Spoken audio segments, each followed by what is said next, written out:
तो लगातार एक तरफ तो प्रशासन की ओर से कहा जा रहा है कि यहाँ पर भारी संख्या में श्रद्धालु तो पहुंच रहे हैं, लेकिन श्रद्धालुओं की ओर से ये दावा जरूर किया गया कि यहाँ पर हालात जिस तरीके से नियंत्रित हो रहे हैं और व्यवस्थाओं की कमी देखने को मिल रही है।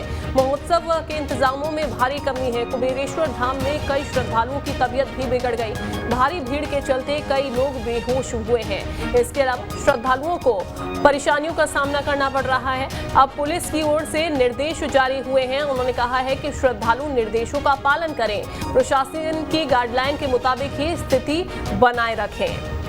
तो एक तरफ तो मौके पर जिस तरीके से हालात देखने को मिल रहे हैं, भगदड़ जैसे हालात देखने को मिल रहे हैं, चूंकि श्रद्धालु रुद्राक्ष पाने के लिए लंबी लंबी कतारों में खड़े हुए हैं।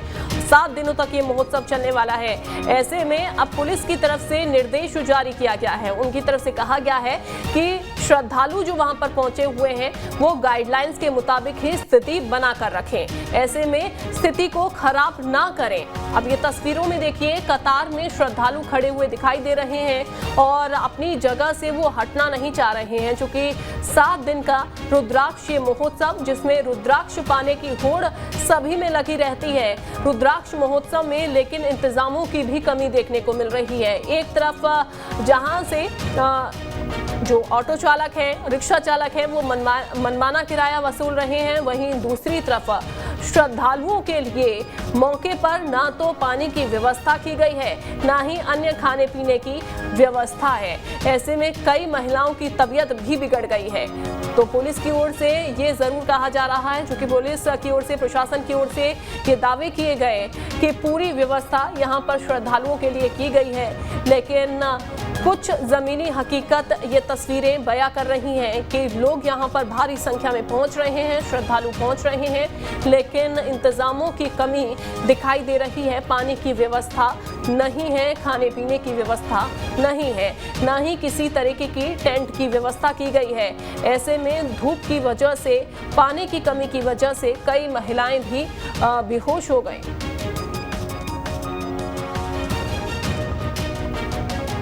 और लगातार यहाँ पर भक्तों को परेशानियों का सामना करना पड़ रहा है। दूसरी तरफ प्रशासन की तरफ से गाइडलाइंस जो जारी हुई हैं, उस पर कहा जा रहा है कि श्रद्धालु संयम बना के रखें, पुलिस के निर्देशों का पालन करें, प्रशासन की गाइडलाइंस का पालन करें। तो रुद्राक्ष महोत्सव है और ऐसे में शिवराज एक बार फिर से हमारे साथ जुड़ गए हैं। शिवराज, श्रद्धालुओं को संयम बनाने के निर्देश दिए गए हैं, गाइडलाइंस जारी जो की गई हैं, गाइडलाइंस के तहत क्या कहा गया है प्रशासन की ओर से श्रद्धालुओं के लिए? जी बिल्कुल बताना चाहूँगा कि प्रशासन लगभग 1000 से अधिक पुलिस बल लगा हुआ है और 10,000 से अधिक छोटे छोटे डॉक्टर लगाए गए हैं। इसके बाद भी कहीं ना कहीं प्रशासन द्वारा समझाइश दी जा रही है, लेकिन अधिक श्रद्धालु आ जाने के कारण व्यवस्थाएं संभल नहीं पा रही है। प्रशासन चप्पे चप्पे पर तैनात है, लेकिन इसके बाद भी अधिक श्रद्धालु आ जाने के कारण व्यवस्थाएं कहीं ना कहीं गड़बड़ा गई है। बिल्कुल, लेकिन ऐसे में आगे और क्या व्यवस्था की गई है इसको लेकर? ऐसे में भारी संख्या में श्रद्धालु यहाँ पर पहुँचते हैं, चूंकि 7 दिनों तक तो ये महोत्सव चलेगा, लेकिन खाने पीने की व्यवस्था किस तरीके से की जाएगी आगे, या फिर पानी की व्यवस्था, जैसा कि कहा जा रहा है कि पानी की व्यवस्था वहाँ पर नहीं है, टेंट की व्यवस्था वहाँ पर नहीं है। कैसे प्रशासन के सामने बड़ी चुनौती खड़ी हुई है, कैसे जूझता हुआ प्रशासन से दिखाई दे रहा है? देखिए, फिलहाल बताना चाहूंगा कि अभी तो पूरी तरह से स्थितियां बिगड़ती हुई आगे तक दिखाई दे रही है और प्रशासन भी लगातार उस व्यवस्था को संभालने में लगा हुआ है।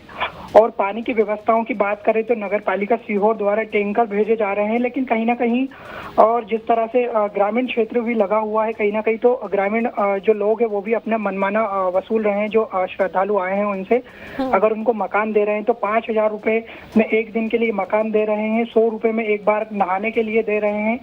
यानी पूरी तरीके से लूटपाट मची हुई है और फिलहाल व्यवस्थाएं छूटने में प्रशासन लगा हुआ है।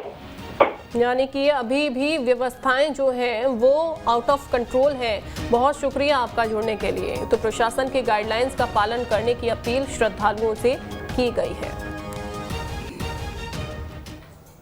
भोपाल से अब बड़ी खबर, एमपी में चिकित्सक महासंघ का आंदोलन आज से काम बंद, हड़ताल पर रहेंगे डॉक्टर।